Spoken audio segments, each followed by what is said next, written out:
সুধী বৈষ্ণব ভক্তবৃন্দ, আমরা জন্ম নিয়েছি, মৃত্যুবরণ করব, জীবন ধারণ করছি কার কৃপায়?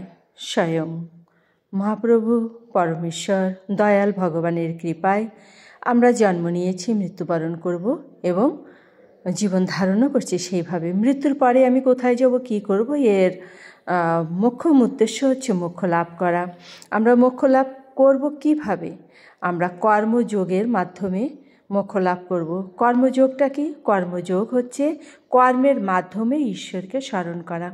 আমরা যখন যে কর্মটাই করব, সেই কর্মটা আমরা কি করব? ঈশ্বরের সঙ্গে লিঙ্ক রাখবো, অর্থাৎ ঈশ্বরের সঙ্গে যোগ রাখব। যেমন আমি যখন বাজার করব, সেটা কার জন্য করছি? ভগবানের জন্য করছি। আমি যে ইনকাম করছি, কেন করছি? ভগবানের সেবার জন্য করছি। এমনি প্রতিটি পদক্ষেপে আমরা যদি এটা চিন্তা করি যে আমি যে কাজটাই করছি সেটা ভগবানের জন্য করছি। শুধু তাই নয়, জীবনে চলতে পথে আমরা কখনোই ভগবানকে বিস্মরণ হব না, স্মরণ করব। এটাই হোক আমাদের